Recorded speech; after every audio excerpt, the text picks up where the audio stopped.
Right then, welcome back to Stretford Paddock. My name is Howson, and this is a bit of a look at what we might be getting should we manage to pull off the deal for Eduardo Camavinga.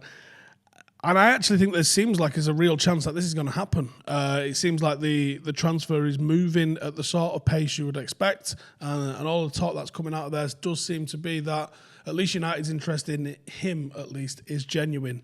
So let's have a bit of a look about what he's all about then. So he grew up, or was born even, in a refugee camp. And from that to seeing the family home that they built in France be burnt down, Camavinga's journey has been a struggle, to say the least.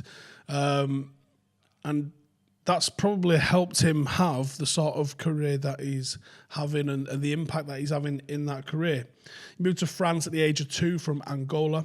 He became part of the Rennes youth system at age 11, which, even though he was very young still, for a lot of players, that's late. You've seen players enter academies at 6, 7, 5, 8. 11 is fairly late, especially if when only 5 years later you're making your first team debut in the French league. So he's already having a bit of a record-breaking career, I think it's fair to say. He signed his first ever professional contract on the 14th of December 2018, which made him the youngest ever professional that Rennes had ever had. He then went on to make his debut for Rennes against Angers in Ligue 1 on the 4th of April 2019, which saw him become the youngest ever player to play for the club at 16 years and 4 months. A couple of months later, on the 18th of August 2019, at his first game, that really announced his arrival to the rest of the world. Now, you've all seen it come April and May time, the season's over. There's usually a glut of youth team debuts given in a lot of clubs around the world and certainly around Europe. That's kind of quite a normal thing. When you get in games, and even if it's not your debut, if you get in games in August and September, that's because you've got something about you. Now, 18th of August 2019, he comes alive in a game against Paris Saint-Germain. About as hard as your game as you're getting in a French league. And he got man of the match, got an assist in a 2-1 win at 16 years of age. He then managed to get his French citizenship a few months later, and 6 days after that he was called up into the French under-21 team, and just 9 months after that he was called up into the full French national team after Paul Pogba had to drop out for getting COVID. In the process, he became the youngest player to be called up to the French national side since René Girard in 1932. This isn't a kid that's just bobbing along. He's literally shattering records, certainly for being young, everywhere he goes, and he's putting in good performances on the back of that too. 8th September 2020, we saw him make his debut for the French national team in what was a 4-2 victory against Croatia. Again, saw him become the youngest player to ever play for France since Maurice Gasteiger in 1914. So in over 100 years, and a month later he became France's youngest goal scorer behind the very same Maurice Gasteiger again, after scoring an audacious overhead kick in a 7-1 smacking around of the Ukraine. Now, what can he do? A lot of people have got conceptions about this kid already. Is he a 6? Is he an 8? Is he a 10? What sort of number 6 is he? To be honest, I think he can do a lot of these different positions. When I first watched him, I thought, a possible Pogba replacement. The more I've watched of him, I think he's a bit more defensive. I think he's suiting that number 6 more, and I think he's actually more likely to be replacing what Fred does for Manchester United, hopefully, and what McTominay does for Manchester United more than what Pogba was doing for Manchester United. Now, in an interview with UF France, Camavinga himself said at the start of the season before last that he's never played as a number 6, yet was quickly learning to love the role, which is probably why a lot of people are still confused on where he actually plays naturally, because obviously he's still quite new to this. But he discussed how he loves playing passes in for his teammates. He also discussed the satisfaction and the beauty of great tackling ability. And he also talked about his enjoyment as playing as a number 8 and how he likes to find and have space on the pitch. Purely on the eye test, I think it's obvious how talented he is as a footballer. And I think his reading of the game's very good for someone this young. But I think it's also very evident that there's levels and gears that he needs to go through. But I think he's got the ability to go through those gears to become a potentially world-class midfielder. And whether that's in the Carrick mould, the Matic mould, the Kante mould, the Pogba mould, they're all kind of on the table for him at the moment. It's going to be interesting to see which club he ends up at, where he develops, and what position he naturally gravitates to, because we've seen players come through, from Paul Scholes to Pirlo to, you think they're one thing, 5 or 6 years down the line, actually they're this, and then even later in their career, they progress into something completely different. Especially when they're world class, they're able to do that. Camavinga could be exactly the same in that sense. I think if we have a look at some of his stats and see where he is and where he lies in the percentiles for midfielders, top 5 leagues across Europe for the last year or so, and he is in the 96th percentile, which means he's in the top 4%, essentially, in terms of number of tackles per 90 in comparison. Fred is in the 89th percentile, and McTominay is in the 43rd percentile, which means there's 57% of midfielders make more tackles than McTominay per 90. He's also a bit of a tackling beast since the start of last season. Only 3 other players in Europe's top 5s made over 200 tackles. This puts him in the same sort of mixer as Wan-Bissaka and Ndidi. 2 tackling machines. So when people say, well, can he, be a defensive midfielder? Well, here's the most tacklingest fullback in the world, and arguably one of the most tacklingest midfielders in the world, and his 18-year-old kid who no one thinks can play as a number 6, also banging in that many tackles as well. Now, obviously, he's putting up truly elite level of tackling numbers. His interception numbers are probably a little bit more on the underwhelming side, so maybe this is an element. His anticipation perhaps needs to improve. This could also be a bit of a case of the way Ren set up. Is there spaces left and right of him to encourage that sort of interception style of play? Is the opportunity there like it is for Fred at Manchester United, where you've got such a high line and interceptions are regular? These are things that you can only really attest once you've seen the different sides. But his numbers are probably underwhelming, I would say, when it comes to interceptions. He's in the 11th percentile when it comes to interceptions per 90, which is low, which means that he's only better than 11% of the midfielders in the world, or certainly in the top 5 leagues when it comes to intercepting the ball, whereas both Fred and McTominay are in the 90th percentile, with a hell of a lot more per 90.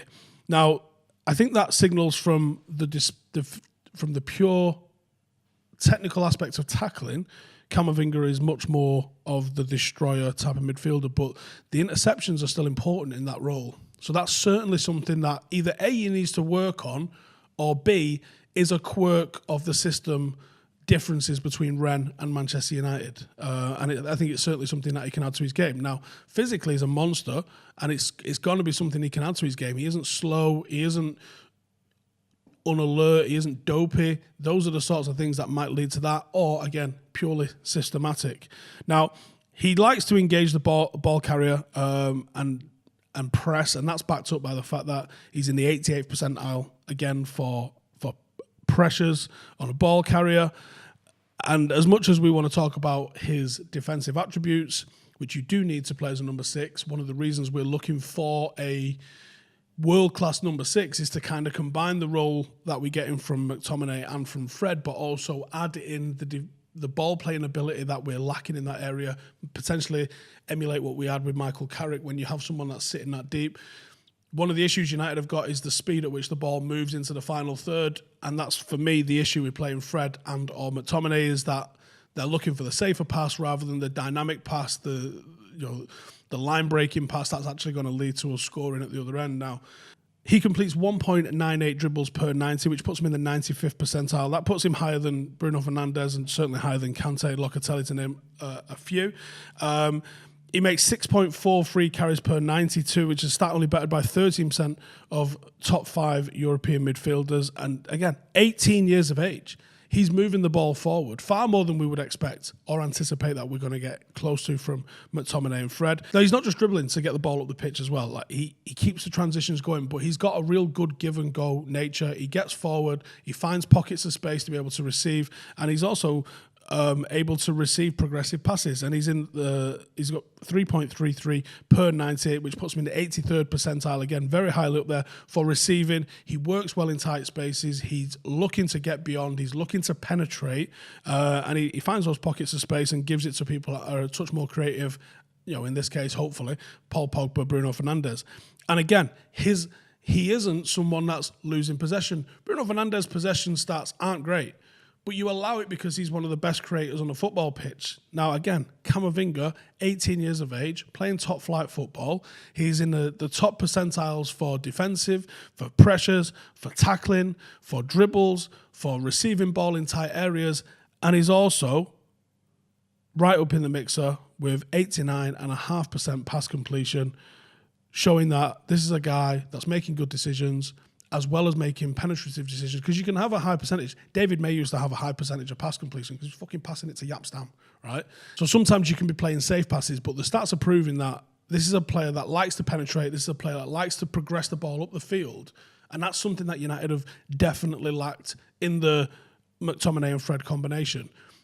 There's a big question mark, though, on whether he's able to come in and be the number 6 on his own.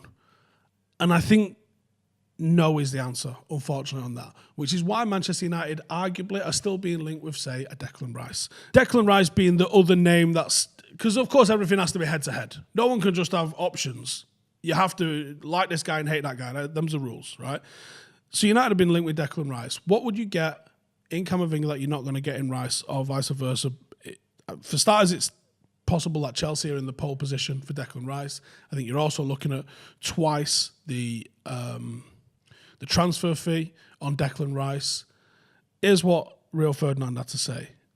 Talent, obviously, Camavinga's going to come in and affect the team right now and become a star, or is he going to come in and be a bit more like Ahmad, who comes in for 40 million, but being nowhere near the starting 11? What do we need? He goes, or do we go for someone like Rice, who's flying at the moment? In England's shirt, he's taking it to other levels, and we all knew he was a good player at West Ham, but what Declan's doing now in the England team, and for his age, is a madness. Then it comes down to United, have they got the funds to go to West Ham, and what are West Ham going to be asking for? For me, I've got to be honest, football ability, Camavinga, Rice, they're fantastic players. You can see the potential a mile off, but Rice brings you character. And I think... he's at least got a point. Declan Rice has been playing in the Premier League week in, week out. He's performing for his country week in, week out.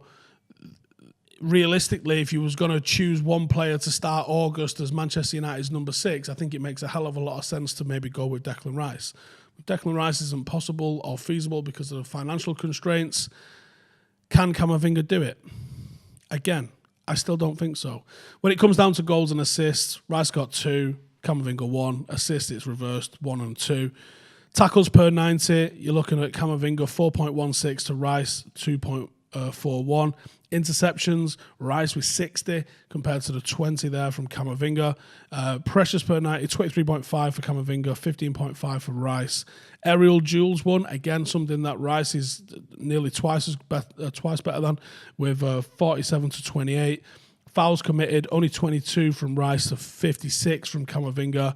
Pass completion, just shaded by Camavinga with 89 compared to Rice with 86. And then ball carries per 90, 52.8 compared to 37.4 for Rice. There's differences, and they're possibly different players, and they might end up being entirely different players by the end of their career. The issue, the conversation, the dilemma that United have got is going to be, can Camavinga do this? Now, it might be the case that he's not even in all his thinking to be starting as a number 6 next season. He might be pretty happy with the McFred combination and say, do you know what? These can kind of do us. We'll bring Camavinga in as maybe Fred and Camavinga, McTominay and Camavinga, and bed him in. Because if we're being real with ourselves, if Manchester City land Grealish and Kane, the race is for second. If Chelsea manage to bring in Haaland and Rice, the race might be for third. And am I happy about that as a United fan? No. But do I believe we've got the financial capabilities to compete with what those two clubs are doing? No. Nor do I believe we had the competence. Even if we had an unlimited pot of money, I don't believe in this club's ability to get all of these deals done. If we manage to sign Camavinga, Varane, and add them to the Sancho signing that we've already made, that feels like a sensational summer. Unfortunately, it still won't be enough. And that's the problem. I hope Manchester United are building for the long term. And Camavinga is certainly a player that's going to end up as a world-class player, and he's going to end up being too expensive to buy in 3 or 4 years when he's truly world-class and unplayable and undroppable. Are United laying the foundations now, a bit like what we did with Cristiano Ronaldo all the way back in 2003, where he isn't good enough right now, but we're going to make him good enough and then sell him to Real Madrid for a world record fee. Maybe that's the new model. Maybe that's exactly what the Glazers want. Here's what I know. Camavinga's a belting player, and he's 18, and he's got a ton of space to grow into. I see a lot of people question, where does Jimmy Garner fit into this? Where does Dylan Levitt fit into this? I think right now he's a step above both of those players, and he might stay a step above both of those players. One of those two might overtake him. Both of those two might overtake him. They're all so young, and they're all so early on in the journey of their careers that literally anything could happen for all of them. All of them could end up playing for United one day together. I think that's unlikely. I think for £40 million, Camavinga is an absolute steal. And I don't think you're getting half of Declan Rice for that. And I think ultimately the ceiling for Camavinga is higher than that of Declan Rice, even though, from what Rio says, the character of Rice, how driven he is, those are attributes that you do need in a squad, and I don't know those attributes for Camavinga and for some of the other players around. But there we go. Let us know in the comments, do you think he's going to be a good player? Whose position does he take? Could you see Camavinga, Pogba, Bruno as a midfield three? Could it be Camavinga, Van der Beek, potentially, as something a little bit more exciting? Do you think Pogba's going to be sticking around here to help him settle in, or do you think he might be off, and that's why we're even spending this money in the first place? Let me know your thoughts in the comments. Cheers for tuning in, and maybe we'll do one on Varane. See what we get out of that defender there. See you in a bit.